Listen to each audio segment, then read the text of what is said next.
Alright guys, we are going to build an emergency water filtration system that one day just may save your life.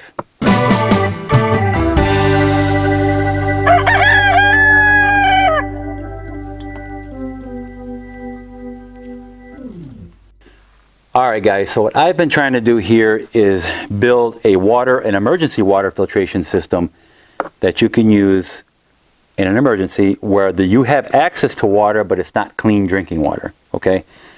And you need to filter it out. I've seen guys using the bucket system where it's gravity fed. You got your ceramic filters in there and gravity feeds into another bucket. And those are good. And also those handheld personal units with the pumps on them, those are good too. The problem with those is you can't get enough drinking water, or enough water fast enough to be able to cook with or wash yourself. Those are good for drinking mostly. So I've been trying to figure out a way to get more water, not only for drinking, but for cooking and washing yourself.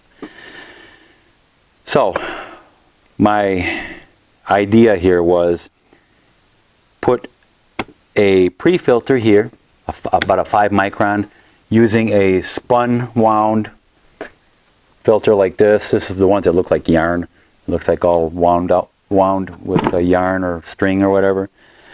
And these are a carbon block right here. This is a 5 micron carbon block filter. They will filter out all your chemicals and stuff like that. Okay. So a good pre-filter, about a 5 micron here.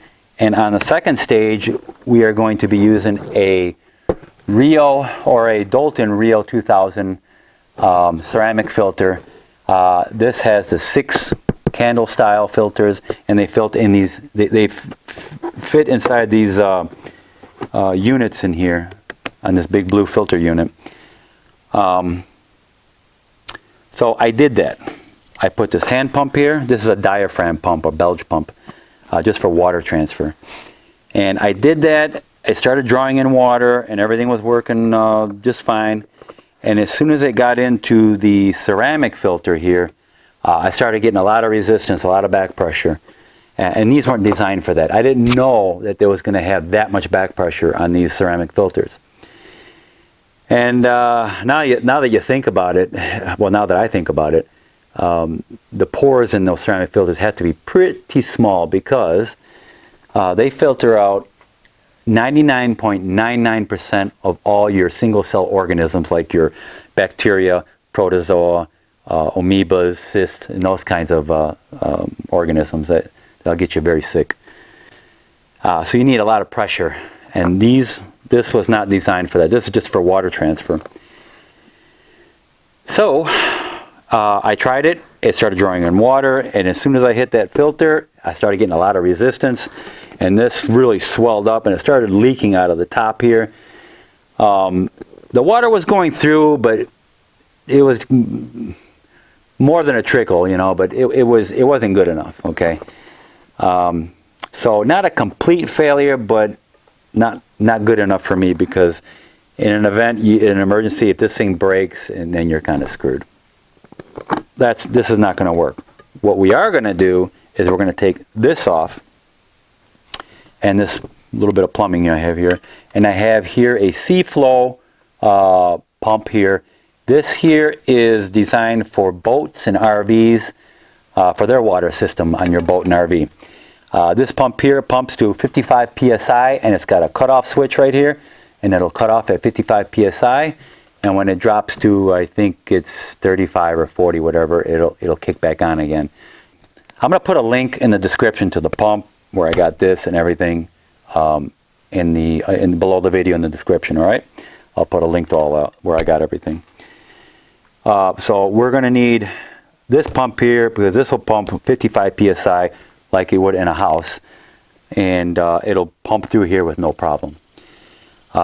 So you're thinking, in an emergency situation, what if you don't have electricity? This is a 12-volt DC pump. Most everybody has a car. A lot of you guys out there have extra batteries in your garage. I got 1, 2, 3, 4 smaller ones here anyways. But I got one here and another car battery there that I always have on a charger. Good to have an extra battery around. You You can use this pump on your car. We can, you know, put little extra wires on here and hook it up to your car. To charge the batteries, when you're going to be without power for an extended period of time, all you have to do is get yourself a 10-watt solar panel. You can get those on eBay or Amazon for like 20 or 25 bucks. Plug those right directly into a little controller, and it'll charge your battery no problem when this is not in use. Alright guys, so let's take all this off and mount this on here, and we're going to connect everything here, and we're going to see how it works. Alright guys, what I did is I took the top plate off the filter housing. I transferred the or marked where the holes are going to go for the pump. I just want to put a little punch mark there so my drill doesn't walk. That should do it.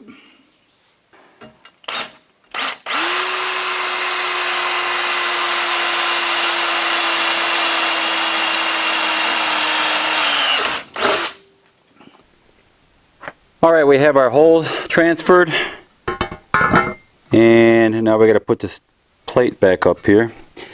Once I tighten this down, we're going to make, these are too short though, but little legs or feet for the pump so it stays up elevated, because it's going to hit here, but so it's going to sit somewhere up here in this area, about right there. Okay, so we're going to make little legs out of CPVC. That's the only thing I have, and that'll work.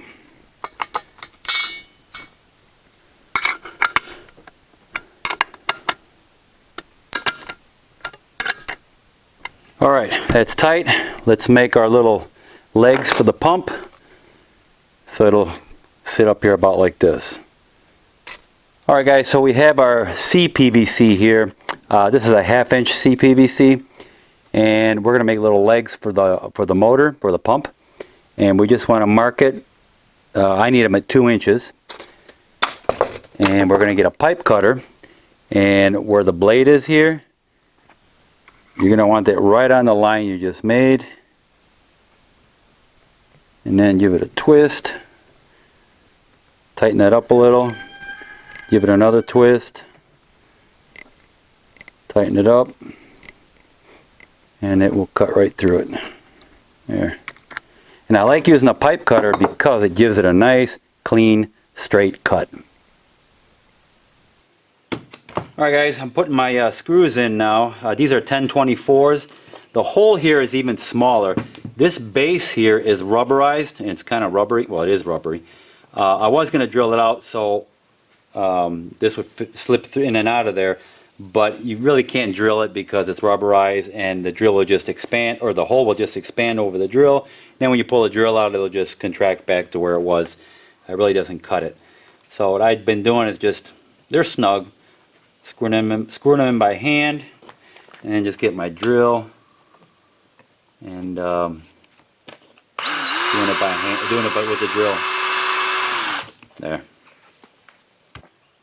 Alright, so now we're going to mount the motor, and so we mount it like that. So we got to put those little plastic legs that we cut out on there. Let's see if I can do this.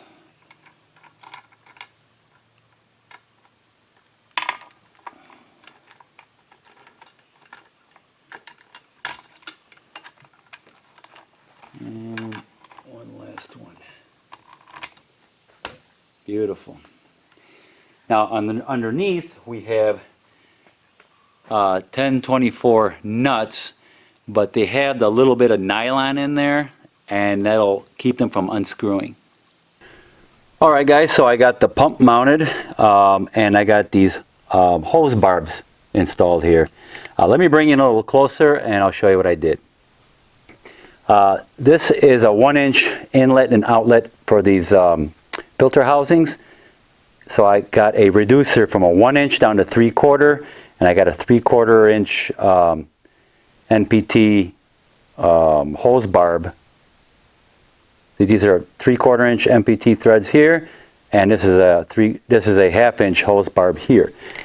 Also, so I did that on both sides. Okay. Here, this is where you got arrows pointing here. This is where the water comes in and the water comes out. We're going to have water come out here and a hose going to the inlet for the filter housing. So the the pump comes with 2 of these connectors here that you can use. It also comes with a strainer, and I would advise using this, and I'll show you another strainer that we're going to be installing. This goes on the inlet side, on the vacuum side. Okay, so we're going to put that on here, and we're going to put this on the outlet side. Give it a good snug.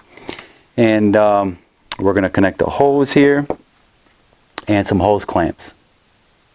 Alright, so I would advise using a braided hose like this. They'll sell this on at the Home Depot or Lowe's, or any hardware store should have it.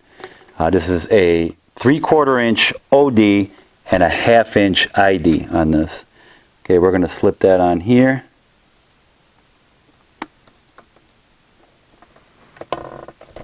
And then we're going to slip this end here, like that.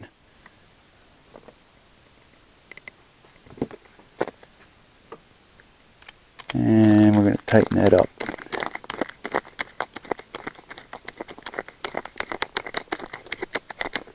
Now you want these, you make sure they're good and snug, because you're going to have up to 55 psi here. Alright.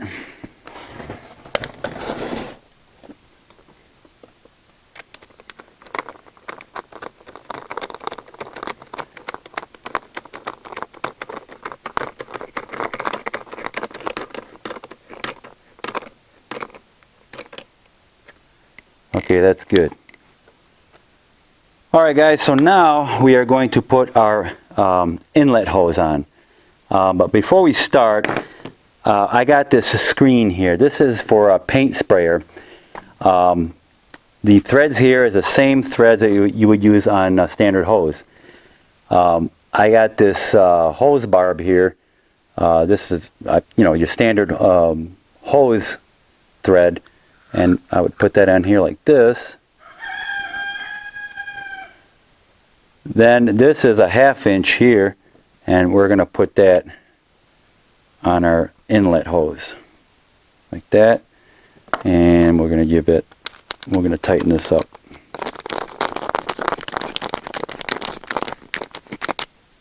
Okay, and then this end here is going to go on the inlet on the pump.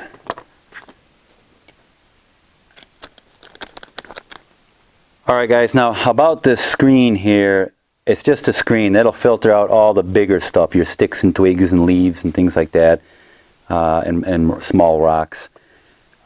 This screen here is actually a little smaller. So I would suggest, in an event the water is pretty dirty, in a pond or something, or even a puddle for that matter, I would get a clean old t-shirt or something and wrap it around here pretty good, and then stick it in your water source. That way you'll know that that stuff is not getting into the pump. Okay. Alright, so we have left here is the outlet. That length will determine, how high. I'm going to put a bucket here. So you want to be able to have this long enough to where you could put it in a bucket or a container or something. So I don't know, maybe 2.5 feet or so. We'll just go that much. So next we are going to hook up the wires. Now the wires are right here. So we're just going to make them a little longer, and we're going to put little like battery clips on the ends of them. So you can hook it up to a battery. Now I hooked up the wires here, and just before the pump I put a little fuse here. The pump says 3.5 to 7.5 amps max. I can only find a 10 amp that I have, but I would suggest trying to find a, you know, just under 7.5 amps. And then with 2 battery clips here. And this is what you'd hook up to your batteries, okay? This wire here is a 12 gauge wire, all right? It's the strands, it's not solid wire, it's a strand wire. And let's see what else. So let me put the filters in, and we're going to try this out. All right, for the first stage, we're going to use the, here, let me lay this down now since it's not going to stand. We are going to use the string wound filter. It's going to be a pre-filter to keep any debris going into the ceramic filter. So we're going to put that on like that.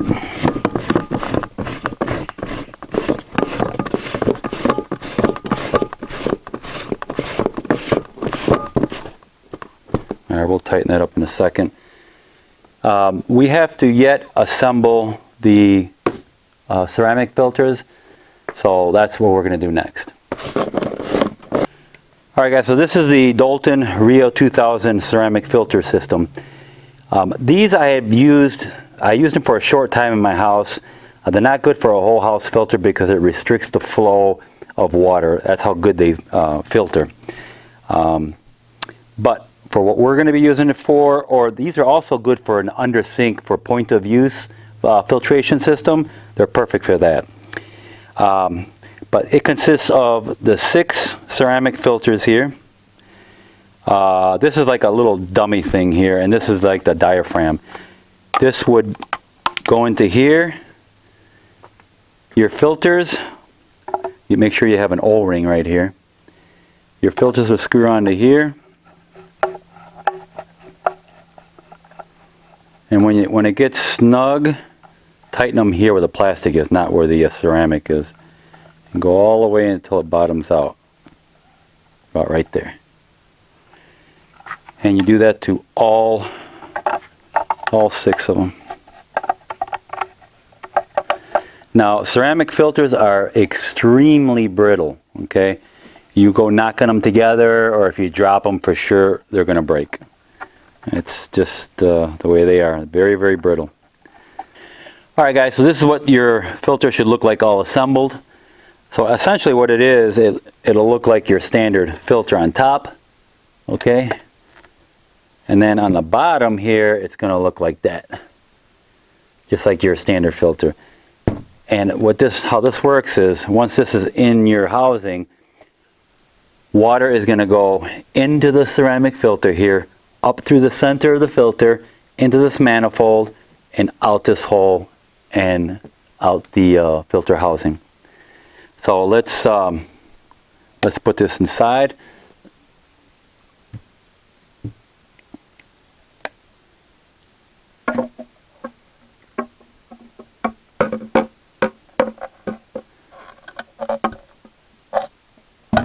There.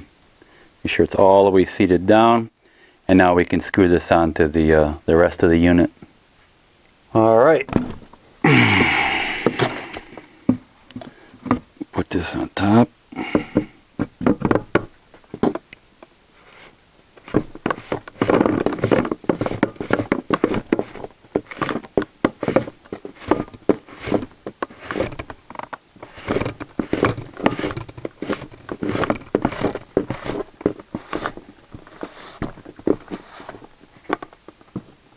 Okay.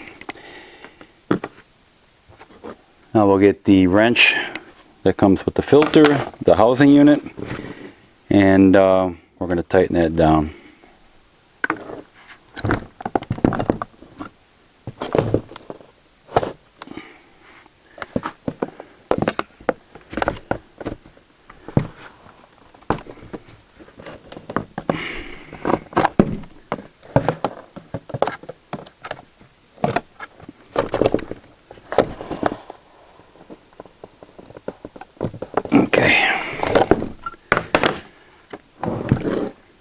Alright guys, that should do it. Let's test it out and see how it works.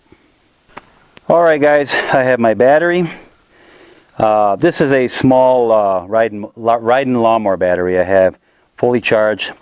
Got my filter system here, empty bucket, and I got a bucket of well water from my house. I know this water is clean, so just for demonstration purposes. Alright, so the clean water, we want obviously to go in the clean bucket. Now, in an emergency situation, of course, you're going to have a jug or something, or bottles or whatever. So you want this, you know, like I said before, at least 2 feet or so, or maybe 3 even. The inlet here, we're going to drop that. This is a full bucket, 5 gallons of water. And this hose is kind of curled up, but we're going to stick that in there. Let's see if we do.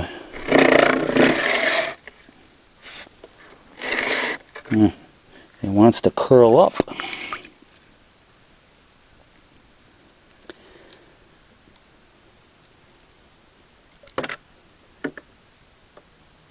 Alright.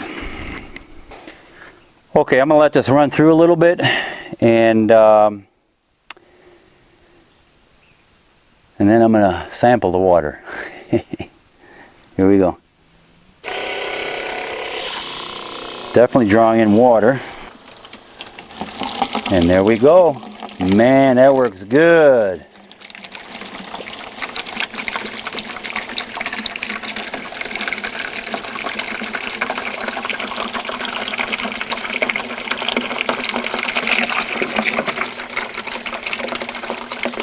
That works real good.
Okay.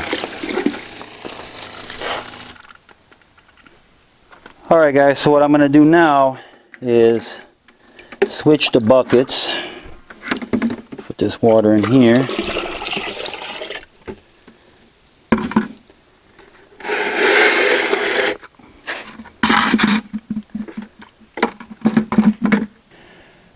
Alright guys, so we let the water run through. I switched the buckets. Now, in a situation where you're putting this in a stream or lake or a pond or whatever, or a pool even, I would treat the water with bleach. Okay, if you have some household bleach laying around, I'm going to show you this chart here. And in this chart you'll see what quantity of water and how much bleach to add to it. Now we have a 5-gallon bucket here, and I would add a teaspoon of bleach to the water, and that's a 5 1/4 to 8 1/4% bleach, household bleach. No fragrances, no nothing, just regular bleach. That will kill all the viruses in your water, because like I said, ceramic filters do not filter out viruses. Alright guys, so now I switched the buckets, and we're going to try this water out. Alright, let's get this thing going.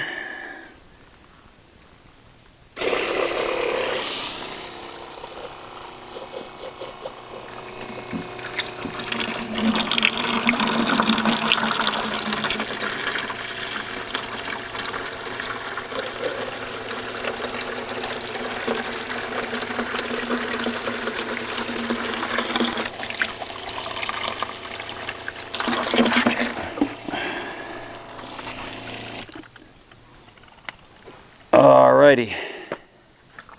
Cheers.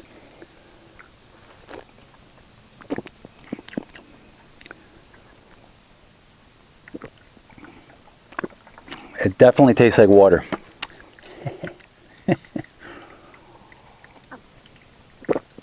So, I know this source is clean. It comes from my well. But in a situation where you need clean water, this is going to work really good for us. Now, I know what you're thinking because of the battery. How long can you use it? Depends on what size battery. They even sell little solar panels. They're very cheap to charge batteries up. Or, like I said, you can just get a 10 watt solar panel on eBay or Amazon for like 20-25 bucks, and they sell a small solar controller to charge your battery. And when this is not in use, just keep that solar panel out in the sun and it'll charge your battery. Now, you don't have to have this size filter housing.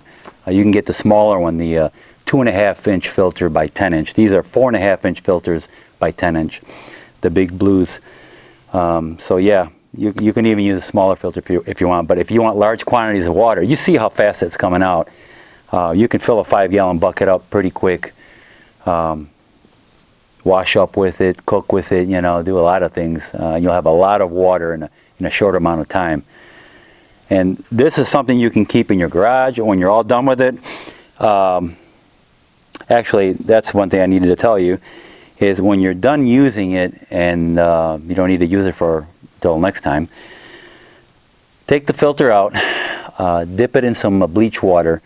You can go online and see what ratio to disinfect the water. I mean, I use a teaspoon. You probably want to use a little more, maybe a cup or something per 5 gallons. And then get the ceramic filter and put it right in there. Let it sit for, I don't know, an hour or something like that. And then take it out, let everything dry, really dry. And then you can mount it back on there, and you don't have to worry about any bugs growing. Now, this other side here, that's going to be pretty nasty if you're sucking up water from a pond or a lake. So yeah, once this is done, take it apart, clean everything out real good. But the ceramic filters, you just want to put those in bleach water and clean them up real good, let them dry. And then when everything's all cleaned up, put it all together, and dry, of course, put it all together. And I would put everything in a brand new plastic garbage bag, tie it up, and that way no bugs can get in there. And put it away in storage somewhere until, you know, if you need to use it again, you'll use it again. Alright guys, so hope you enjoyed this video, and again, make your own. And please like, subscribe, and share, and I will see you guys in the next video.